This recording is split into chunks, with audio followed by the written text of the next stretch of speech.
Hello, gogokid teachers, or potential gogokid teachers in this situation. I just finished my classes today, and I wanted to quickly throw together a video. So it's not going to be phenomenal, but I'll do the best I can, I promise. This is going to be a video about the new demo lesson for interviewing for gogokid. Okay, it was just brought to my attention last night that I had somebody who was getting ready to do their interview, and about 8 hours before, they received an email with a new PowerPoint and a new lesson that's in it. So it looks like this is going to be the new lesson going forward. And I want to go over a little bit and give you some hints and tips to go along with it. You shouldn't really need it. It's very, very simple. It's easier than the other lesson that we were doing. And it's an actual class that we teach at gogokid. I've taught this class twice. So it's great to learn it because it's something that you will use in the future. All right, so without further ado, I'm going to get going. The first thing I want to say is I'm not going to always tell you that give a reinforcer, give a reinforcer. There are about 10 slides leading up to the concluding part at the very end in the final song. So what I would do is after each slide, not after the very first one you just say hello to each other on, but after the actual first content slide, which is technically slide number 2, I would start giving a star to the child. And then the next slide, give them a different reinforcer, whatever reinforcer you've created.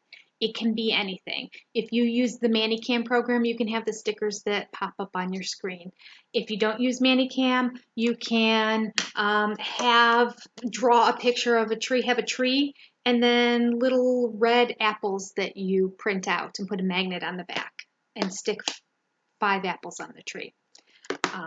You have a bunch of stuffed animals. I have tons of, over here, cats. I had a daughter who loved cats. I give them 5 cats if I know that it's somebody who really enjoys animals, or my girls especially love cats. They can be different stuffed animals. They can be blocks that you say, oh, we're going to get 5 blocks and put the blocks in the jar. It can be anything you want. I recommend going with something gender neutral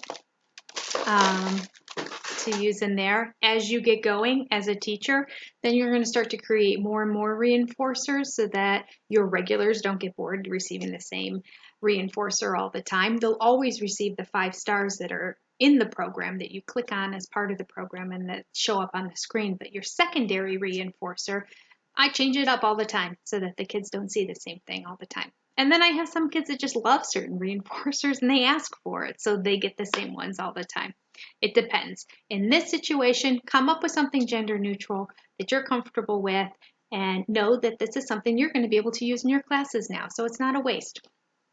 All right, so that's reinforcers. I'm not going to say when, just after each slide, first give them a star, then give them the secondary reinforcer, then give them a star, then give them the secondary reinforcer.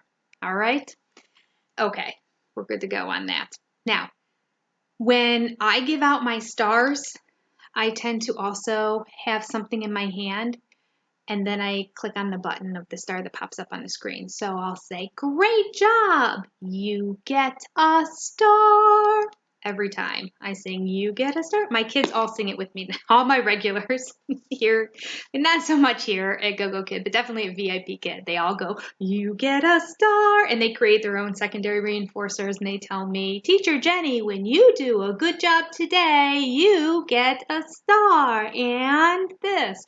So it's very cute because I do the same routine each time. And that's what you're going to do now at the very beginning, is introduce this reinforcer. So without further ado, your screen number 1 is simply going to be a screen that says, it's a hand, it's the title screen for the program. So on the title screen, this is the time that you are going to first say, hi, hello, hi, hi. See if you can get the kid to say hi back, okay? I am be switching back and forth between saying kid and saying interviewer because this is something you'll do with kids as well. So I'll be giving you a little extra information whenever I say kid, and if the kid does this, that's stuff you can just use. Those are just, hey, it's free advice. Free information on teaching strategies that you can use in all of your classrooms across the board. Okay, so after we say hi and the kid says hi, I'll say, my name is Teacher Jenny. Jenny. Jenny. What is your name? And see if they'll respond. Your examiner most likely is going to say their name right away. Write it down if you have to, because you want to use their name a couple times throughout the course of teaching. It shows that you really were listening. That's another little hint that I'll give you. All right, so that's all we've done. And then I'll say, today, when you do a good job, you get a star. And then hold up whatever your secondary reinforcer is. Dolls or monkeys or bananas or whatever it is. And they don't have to say anything. That might be more language than they understand. That's okay. It's always important to just establish this is what the reinforcers are going to be. And then right away, without expecting a response, I'll say, are you ready to go? They'll say yes and say, okay, let's go. The wording on the screen says, let's begin our class. But I just say, let's go. And then we go. And when I ask them, are you ready? I always put 2 thumbs up and nod my head when I ask, after I say, are you ready? So this is their cue. The answer is yes, because they may not understand, are you ready? But if you say, are you ready? Then they'll go, yes. And you'll say, okay, let's go. All right, so now we've moved on to screen number 1. Screen number 1 has a hand in the background. And so you're going to circle that hand and say, what is this?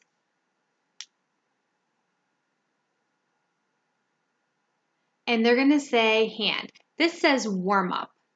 And right away, it asks the student, what do they see? So this tells me that the child had learned the vocabulary hand already. And so that must be reinforced in this lesson. They must be adding another vocabulary word later on, but hand they're familiar with. And then if they don't respond right away, I'll say, hand, hand. Get the kid to say hand. And then you at this point are going to switch from the writing tool to the pointer. Keep in mind, on this new platform that you're using, the child is going to be able to interact with the screen based on how you move your controls. So if you have it on pen, the kid's going to be able to write on the screen. If you have it on pointer, the child's going to be able to click on things and make things happen on the screen. There is not a button for just disabling everything at this particular point. But if they're a kid that likes to click on everything, again, this goes to the classroom. You can move it to the writing tool, and then that'll keep them from activating everything on the screen. And if you have a scribbler, then put it on the pointing thing. Eventually, after they activate everything on the screen, it only happens once. It's not going to keep happening, so they'll stop. All right, so now you're going to ask them to touch the hand. Click the hand. And then have them, they'll touch it on the screen. It'll do an interaction. And then I think I'm going to click the boy too. I have to be honest with you.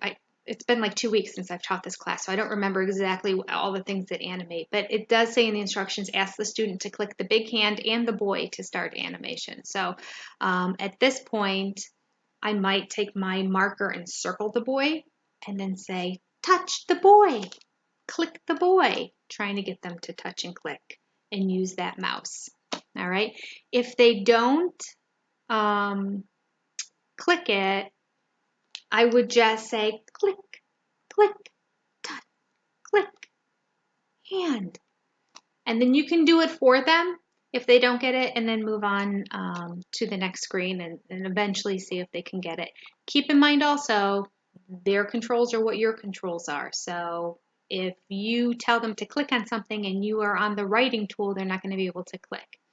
But you'll know because you'll see a little dot on the screen from where they tried to click, and it left a dot of whatever color ink your pen is set on at that particular point. That always lets me know, whoops, I forgot to switch back to the clicking tool. All right, we're going to move on to the next screen. I'm talking more than I expected to. Okay, on the next one, it doesn't instruct you to have the student do the clicking. So I would do the clicking. If it doesn't specifically ever tell me to have the student do it, I do it because I find that kind of takes a long time of trying to explain technology with a kid, and it's just easier sometimes for me to click on it. But I always abide by the instructions. If they say have the student do this, then I have the student do it, or at least attempt to do it. All right, on the next screen, I'm going to click on the picture, and it's going to have a hand, and it's going to blow up and come back, and it's going to say hand. I don't think you have to actually click on the word on this screen. I think it says it with the animation. Whenever there's words on the screen, often if you click on the words, there's a very low-voiced gentleman who reads them to you. So the hand's going to come out and in, and it may say hand, it may not, but I would then reinforce again, hand, hand. And I might at this point, if somebody's being really responsive, even say, where is your hand? Where? Where's your hand? And you just keep doing this and going like this. Eventually, they're going to hold up their hand. All right. And then you go, yay! Hand, hand. All right. Moving along. On the next screen, you're going to do the same thing with arm. Arm. Okay.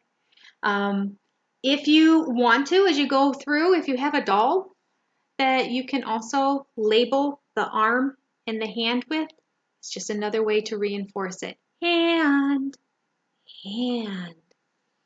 All right. We're going to keep moving along. I'm going to keep this simple for you. Your next screen is a matching game. On the matching game, the body parts are going to eventually migrate over to the boy. So the first thing you want to do is say hand. Again, reinforce hand. And then say click hand. Click hand. Again, they'll touch it if it's an iPad. They'll click if they have a computer. You don't know what kind of technology they are using. Then you're going to do the same thing with the word arm, and then you're going to do the same thing with the word head.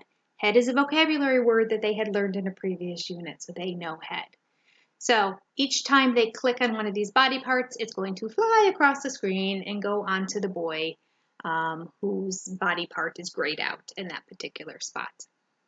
Remember, after every screen, you're going to be saying, good job, yes, and then give your reinforcer. You get a star, or it's time for dolls. I'm not going to use dolls because it's not gender neutral, but you get what I'm trying to say.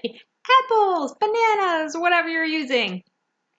All right, so we are on it. That makes a nice transition to get to the next screen too. And that's something that they're looking for, is how well do you transition from one to another. If you like finish hand, hand, and then you click and you move to the next, it's just awkward. It's awkward for everybody. So make it unawkward and more comfortable for yourself, and praise them, give a reinforcer, say good job, and then it's just a natural transition that you're gonna bring up another screen. Okay. Your next screen says, I spy. It's the I Spy game. Now, something that I don't have here to show you, but I recommend you do, is print out a screenshot of this little creature who is an egg. It took me the longest time to realize he's an egg. I think he has horns, and he looks like a unicorn kind of, because he has a horn here, but then he has like bull horns also, and he has spots on him, and the egg is cracked, and his eyes stick out of it. In this particular situation, he's inside a spaceship. I mean, it's very it's very fun Asian, you know, like this kind of anime kind of stuff. So I didn't know it was an egg, but apparently it's an egg. So you can start calling it the egg because that's what it's supposed to be, and I'm sure other teachers are going to refer to it as an egg. But what I would do, and something that I've been meaning to do for the past couple weeks, and I still haven't done, so this makes me a horrible teacher, but I would print out a larger version of this egg and then maybe stick a stick on it like I did here with my high. And then hold it up and say, egg, click the egg. Where is the egg? Click the egg so that they have the picture and they can match, because the kids don't know what the egg is when I first just say egg, understandably.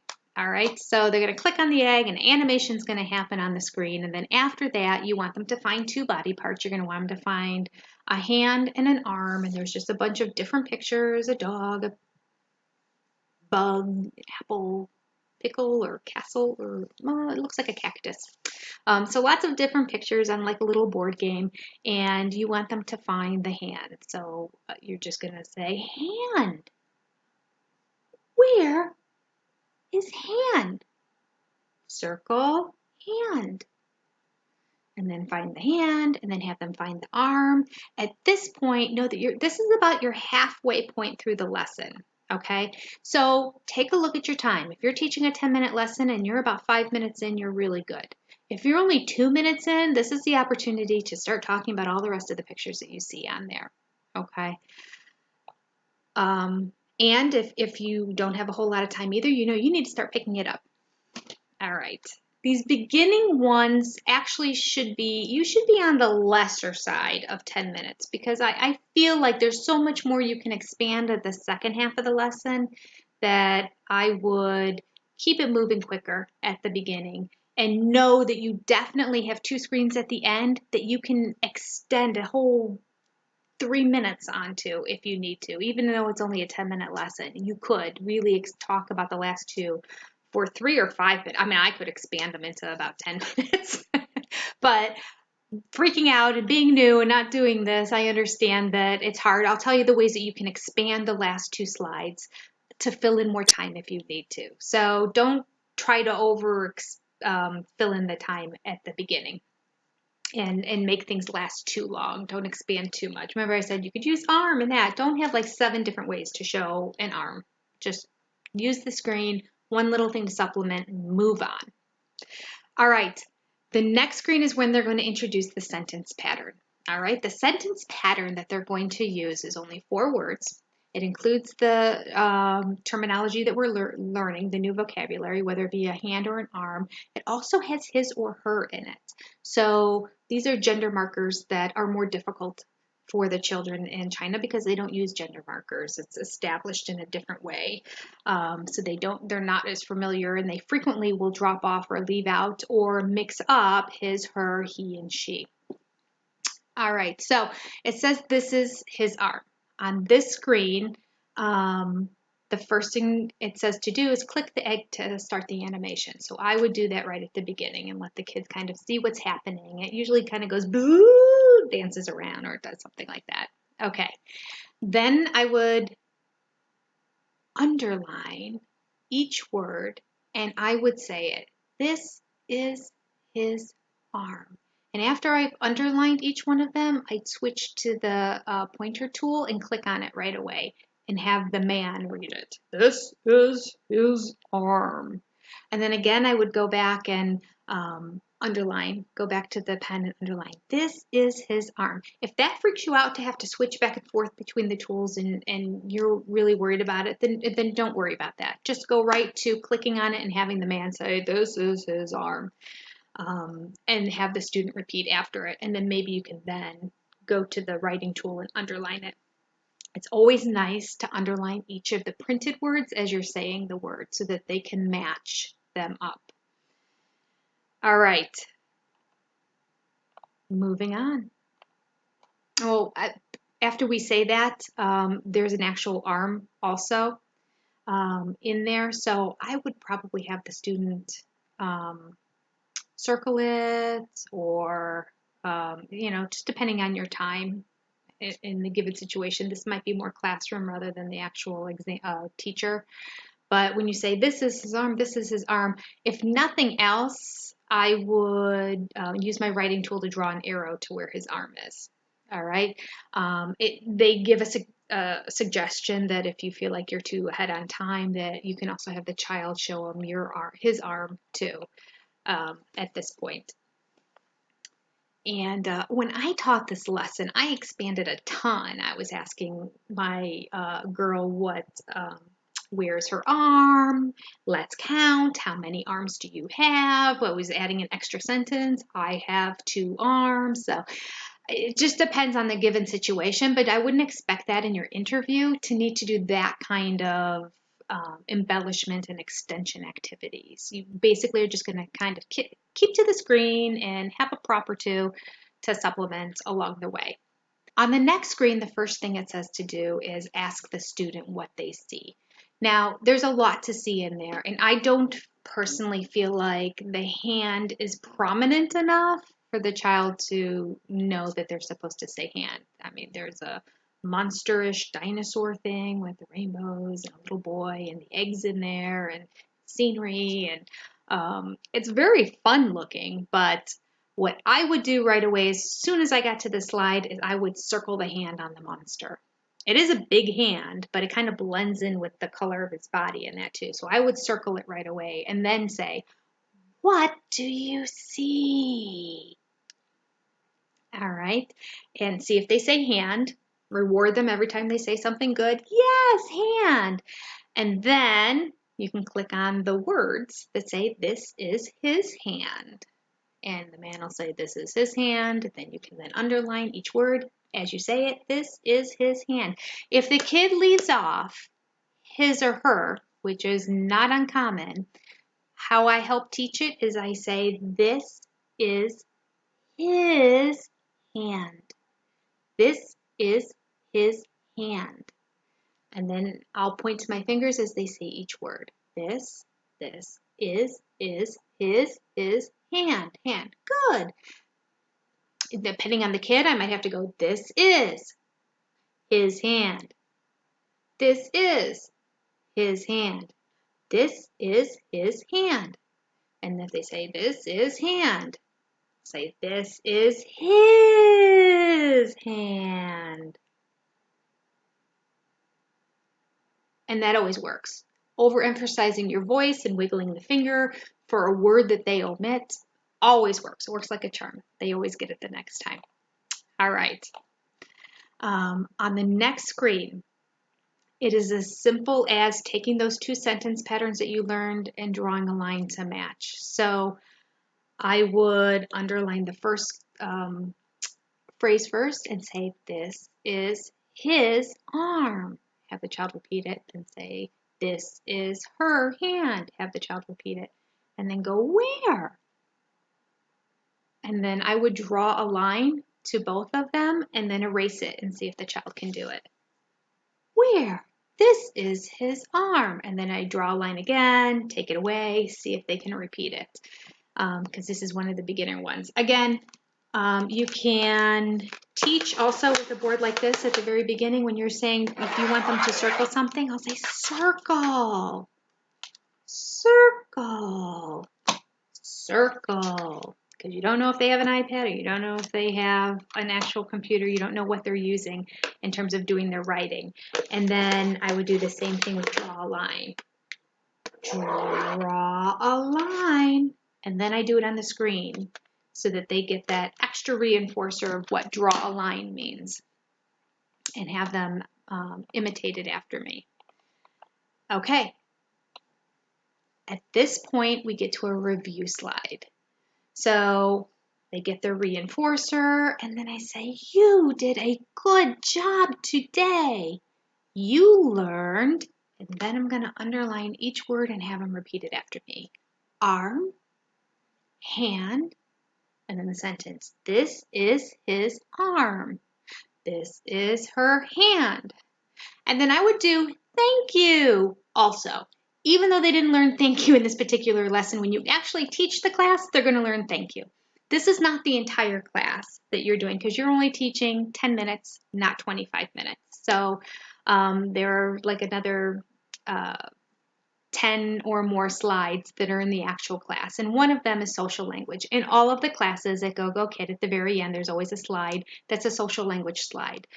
They say different things like, it's my turn, and I don't like that, and thank you, please, how are you? Just that kind of stuff. And it's just one slide that has a social language phrase, and you say it back and forth.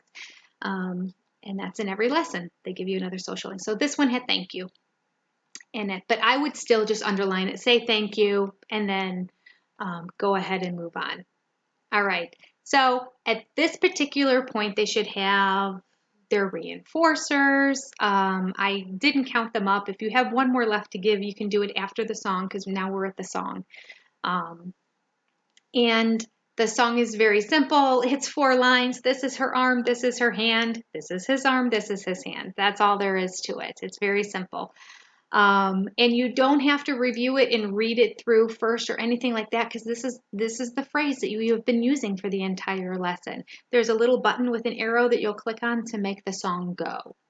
And so I would, barring time, as long as you're not over time yet, I would push the button and have the music go. And then I kind of sing along, but not really out loud because I don't know about the delay in China and this being played. I don't want to be completely off with them. So I kind of mouth it. That's just my personal preference. I do that with all the songs. All the gogokid lessons have songs, and I kind of bop along and sing them. Definitely move. Don't stand like this and sing the song. This is his arm. This is her hand. You know, don't do that. Don't do that. Don't ever do that in any class. There's lots of different songs in all the different classes. This particular song is used a couple times in the series of classes, but only for about 2 or 3 classes, and then there's a whole nother song. And some of them are really funky and fun and kind of Caribbean, and there's lots of different kind of music, and you don't know what the music is until you get to class. This one's so simple, but in other classes that you teach, there's more language and there's more complex tunes. So it's always beneficial to hit that little button and just dance and sing. Pretend like you're singing as you're listening to the music, and then the kid's going to imitate you and do the exact same thing. And then I'll say, let's sing together. And I would click it. And it goes like this. This is her arm. This is her hand. This is his arm. This is his hand. That's a song. That's simple. I'm trying to remember. I think it plays twice, but I'm not 100% sure. But you can always press the button to make it go again. So I play it once, listen to it, play it again, see if they can sing along with it, and I just kind of go, you know, and you can point to arm and point to hand, and you can hear it come back as a delay. So I don't know if when I'm hearing it is really when they're hearing it. You understand what I'm saying? So I don't want to so I kind of stall a little bit from when I hear it to when I point to things, just so that it matches up. Anyway, don't worry about that when it comes to the interview. That's just a tip for the actual classes. All right, and that's your very last one. So then you're going to click to the next screen, and it's going to say goodbye, and you're going to say, good job, yay! I'll see you next time. Goodbye. Until they say goodbye. All right, so that should be 10 minutes worth of time. Go through the PowerPoint slides and practice it with somebody else. First, practice it on your own a couple times, but don't just look at them and just go, yeah, I'm familiar with this. I'll be fine, because you won't be. You're going to get in there, you're going to get nervous, you're going to forget what you're supposed to do on a given slide. Practice, practice, practice. Practice a lot.